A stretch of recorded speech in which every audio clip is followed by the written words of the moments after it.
ये कहानी है एक बिल्ली, एक बक्से और उस राज की जो हम सबके सीखने के तरीके के बारे में बहुत कुछ बताता है। तैयार हैं? चलिए शुरू करते हैं।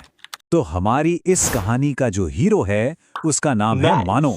और मानो जो कि एक बिल्ली है, उसके सामने एक बहुत बड़ी चुनौती है। ये सिर्फ एक बिल्ली की कहानी नहीं है, बल्कि ये कोशिश करने, गलती करने और आखिरकार इनाम पाने की कहानी है। तो ये है मानो। और जैसा कि दिख रहा है, उसे भूख भी जोरों की लगी है। सामने एक बड़ी लजीज मछली रखी है। लेकिन मानो और मछली के बीच में कुछ तो है, और सवाल यही है, वो क्या है? यही से हमारी कहानी शुरू होती है। एक मकसद जो कि मछली है, और एक रुकावट। अब इस कहानी में एक और किरदार है, मनोवैज्ञानिक एडवर्ड थॉर्नडाइक। उन्होंने मानो को इस खास बक्से में बंद कर दिया है। अब देखिए, बाहर निकलने का सिर्फ एक ही रास्ता है, अंदर लगा हुआ एक लीवर दबाना। और वो जो बाहर रखी मछली है ना, उसकी खुशबू, उसे हम उद्दीपन या स्टिमुलस कह सकते हैं। यही वो चीज है जो मानो को बाहर निकलने के लिए उकसा रही है। अंदर बंद होकर मानो पूरी तरह से कंफ्यूज्ड है। उसे बिल्कुल अंदाजा नहीं है कि ये दरवाजा खुलेगा कैसे। तो वो बस वही करती है जो कोई भी ऐसी हालत में करेगा, मतलब हर मुमकिन कोशिश। पिंजरे को खरोचना, उसे काटने की कोशिश करना, इधर उधर भागना। इसी को कहते हैं प्रयास और त्रुटि या ट्रायल एंड एरर। वो सोच नहीं रही, बस कोशिश कर रही है। और फिर अचानक खट! इन्हीं सब ऊटपटांग कोशिशों के बीच मानो का पंजा गलती से उस लीवर पर पड़ जाता है और दरवाजा खुल जाता है। मानो को उसका इनाम यानी वो मछली मिल जाती है। ये एक एक्सीडेंटल सक्सेस है, लेकिन सीखने की पूरी प्रक्रिया का ये सबसे जरूरी पल है। अब ये स्लाइड देखिए, ये सब कुछ एकदम साफ साफ दिखाती हैं। थॉर्नडाइक ने इस एक्सपेरिमेंट को बार बार दोहराया। पहले दिन का रास्ता देखिए, कितना घुमावदार, कितना उलझा हुआ है। यह है ट्रायल एंड एरर। लेकिन 10वें दिन तक रास्ता एकदम सीधा है। मानो ने सीख लिया था कि सीधे लीवर दबाने से ही दरवाजा खुलेगा। तो इससे क्या पता चलता है? यही कि हम अपनी गलतियों से ही सीखते हैं। तो मानो की कहानी तो बड़ी मजेदार थी, पर इसके पीछे का विज्ञान क्या है? चलिए अब कहानी से थोड़ा हटकर सिद्धांत की बात करते हैं और ये समझने की कोशिश करते हैं कि हमारे दिमाग के अंदर असल में होता क्या है। इस थ्योरी को थॉर्नडाइक ने नाम दिया संबंधवाद या कनेक्शनिज्म। उनका मानना था कि सीखना असल में दो चीजों के बीच एक मजबूत कनेक्शन या बॉन्ड बनाना ही है। इस केस में उद्दीपन यानी एस था वो पजल बॉक्स, और प्रतिक्रिया यानी आर थी लीवर दबाना। जैसे ही इन दोनों के बीच का बॉन्ड मजबूत हो गया, समझ लीजिए लर्निंग पूरी हो गई। अच्छा, तो ये कनेक्शन बनता कैसे है? इसे समझने के लिए थॉर्नडाइक ने सीखने के 3 खास नियम दिए। और मजे की बात यह है कि ये नियम सिर्फ जानवरों पर ही नहीं, हम इंसानों पर भी बिल्कुल वैसे ही लागू होते हैं। चलिए इन सुनहरे नियमों को एक एक करके देखते हैं। ये हैं वो 3 चाबियां जो सीखने का ताला खोलती हैं। पहली है तत्परता, दूसरी है अभ्यास और तीसरी है प्रभाव। आइए एक एक करके इन तीनों को समझते हैं। शुरुआत करते हैं पहली चाबी से।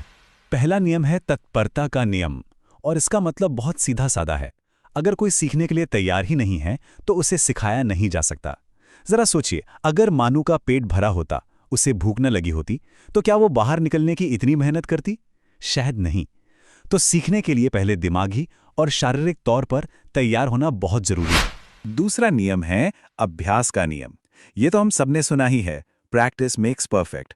जब हम किसी काम को बार बार करते हैं तो हमारे दिमाग में वो एसआर बॉन्ड मजबूत होता जाता है, बिल्कुल वैसे ही जैसे वजन उठाने से हमारी मांसपेशियां मजबूत होती हैं। और हाँ, अगर अभ्यास करना छोड़ दें तो वो बॉन्ड धीरे धीरे कमजोर पड़ जाता है और हम चीजें भूलने लगते हैं। और अब आता है सबसे जरूरी नियम, प्रभाव का नियम। सोचिए, मानो ने लीवर दोबारा क्यों दबाया? क्योंकि उसका नतीजा अच्छा था, उसे अपनी पसंदीदा मछली मिली। अगर लीवर दबाने पर उससे हल्का सा करंट लगता तो क्या वो उसे दोबारा छूती? कभी नहीं। सीधी सी बात है, अच्छा नतीजा किसी भी काम को दोहराने के लिए मजबूत करता है और बुरा नतीजा उसे करने से रोकता है। तो देखिए, तीनों नियम एक साथ कैसे काम करते हैं। मानो भूखी थी, ये थी तत्परता। उसने बार बार कोशिश की, ये था अभ्यास। और अच्छा नतीजा मिलने पर यह था प्रभाव, उसने सही तरीका सीख लिया। ठीक है, तो ये सिद्धांत तो 100 साल से भी ज्यादा पुराना है, लेकिन क्या ये आज भी काम का है? बिल्कुल है। चलिए देखते हैं कि थॉर्नडाइक के ये विचार पजल बॉक्स से निकलकर हमारी असल जिंदगी, हमारे स्कूल और कॉलेज में कैसे काम करते हैं। यहाँ एक बात समझना बहुत जरूरी है। थॉर्नडाइक का सीखना एक्टिव यानी सक्रिय है। मतलब मानव ने इनाम पाने के लिए जानबूझकर कोशिश की। ये पैवलोव के कुत्ते वाले मशहूर एक्सपेरिमेंट से बिल्कुल अलग है, जहां सीखना निष्क्रिय यानी पैसिव था। उस कुत्ते ने घंटी की आवाज पर लार टपकाना अपने आप सीखा था। ये उसकी मर्जी से नहीं हो रहा था। और ये देखिए, स्कूल कॉलेज में भी तो यही 3 नियम काम करते हैं। तत्परता का मतलब है क्लास के लिए उत्सुक और तैयार होना। अभ्यास वो है होमवर्क के सवालों को बार बार हल करना। और प्रभाव, जब अच्छे नंबर या तारीफ मिलती है तो ये एक इनाम की तरह काम करता है और फिर और ज्यादा पढ़ने का मन करता है। चलिए अब एक छोटा सा सवाल, जरा सोचकर बताइए, अगर लीवर दबाने पर मानो को मछली के बजाय उसके ऊपर ठंडा पानी गिरता तो क्या वो दोबारा लीवर दबाती, हाँ या नहीं? सोचिए, जवाब है बिल्कुल नहीं। और क्यों? क्योंकि प्रभाव का नियम यही तो कहता है, बुरे नतीजे वाले काम को कोई भी दोहराना नहीं चाहता। तो इस पूरी कहानी का सबक क्या है? सबसे बड़ा सबक यह है कि गलतियां करना फेलियर नहीं है। सच तो यह है कि गलतियां सीखने की प्रक्रिया की पहली और सबसे जरूरी सीढ़ी हैं। इसका एक सीधा सा फॉर्मूला है, कोशिश करो, गलती करो, उस गलती से सीखो और फिर जीतो। तो अगली बार जब कोई कुछ नया सीखने की कोशिश कर रहा हो और उससे बार बार गलतियां हो रही हों, तो मानो और उसके पजल बॉक्स को जरूर याद कीजिएगा। क्योंकि सीखना कोई सीधी लकीर नहीं है। ये कोशिश करने, असफल होने और फिर से हिम्मत जुटाकर कोशिश करने का एक चक्र है, जो तब तक चलता है जब तक कि मंजिल तक पहुंचना